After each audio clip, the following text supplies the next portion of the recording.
continuer avec la première session, on va parler de vos sources de clients potentiels.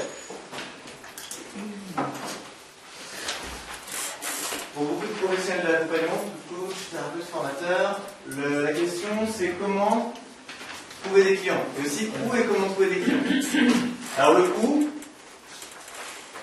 la réponse est dans le qui. Si vous savez à qui vous adressez, c'est un autre bénéfice de savoir à qui vous adressez, parce que vous pouvez faire des chemins. Si je ne sais pas à qui je parle, je ne vais pas savoir où trouver ces personnes-là. Par contre, si j'ai un profil de client idéal défini, je peux établir des chemins et affiner une façon de les atteindre qui, au bout d'un moment, va me permettre de savoir que quand je fais telles actions, j'ai un résultat qui est consistant.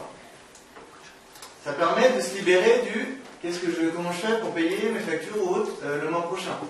Parce que je sais ce que je dois faire. Ça donne une forme de sécurité en tant qu'indépendant. Donc, c'est de ça qu'on va parler dans cette session. On va parler du cycle d'acquisition de clientèle. Très très important. C'est vraiment un truc super efficace.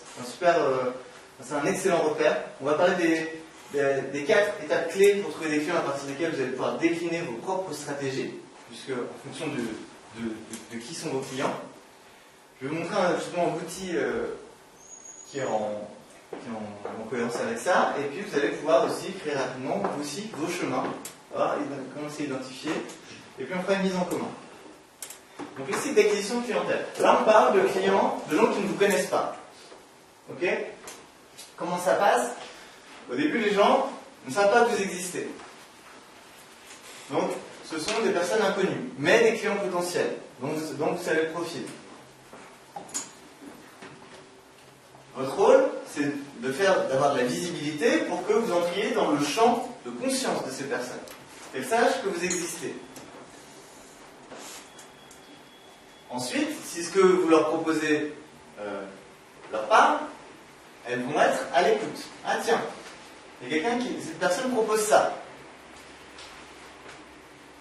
Donc elle va être à l'écoute. Elle va se brancher un peu et elle va voir. Et là, elle va se dire, tiens, effectivement, là il y a quelque chose, il y a quelqu'un qui parle de quelque chose qui me concerne, ça m'intéresse. Qu'est-ce qui se passe? Qui c'est? Est-ce qu'on peut lui faire confiance? Et on va ensuite, à force de communication ou d'être en contact avec ces personnes, créer une familiarité qui fait que la personne dit oui, on peut faire confiance à cette personne. Et même, elle m'envoie des conseils où quand je lui parle, je me dis waouh, j'apprends des trucs et c'est intéressant. L'étape d'après, c'est que vous leur proposez une expérience. Alors une expérience c'est quoi? Ça peut être une conférence live, ça peut être un webinaire, ça peut être ce que j'appelle un appel de tri. Je vous expliquerai ce qu'est l'appel de tri.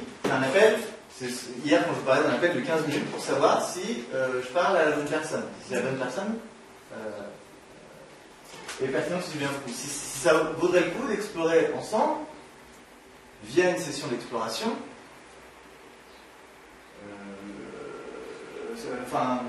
si ça aurait du sens pour les deux d'aller plus loin.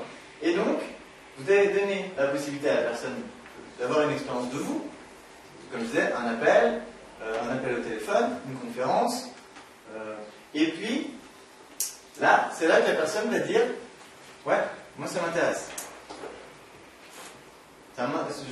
J'ai une première expérience, maintenant, comment on va plus loin? Et ça, vous leur en donnez aussi l'opportunité. C'est à l'issue de l'expérience que vous allez donner l'opportunité de faire quoi? De bénéficier de votre session d'exploration. J'espère que ça met un peu en perspective tout ce dont on a parlé hier. Pourquoi c'est très intéressant de savoir tout ça? Ça vous donne un fil rouge. La plupart des professionnels indépendants, ils rencontrent quelqu'un et disent est-ce que je vous propose tout de suite mon programme à plusieurs milliers d'euros? Est-ce que je vous propose simplement une séance? Je vous donne du coaching gratuit? On en est où? Et est-ce que si j'offre tout de suite de mon temps et de mon énergie à quelqu'un qui est juste en train de m'écouter parce qu'il vient d'apprendre mon existence et ce que je fais, vous voyez que là il y a un gap. On est dans le cas du gars qui veut essayer de se marier en abordant en allant en femme dans un bar. Donc, quand vous savez ces étapes-là, c'est vous qui avez la balle et c'est vous qui avancez en sachant comment amener la personne à l'étape suivante. Donc, c'est extrêmement précieux ce cycle d'acquisition clientèle.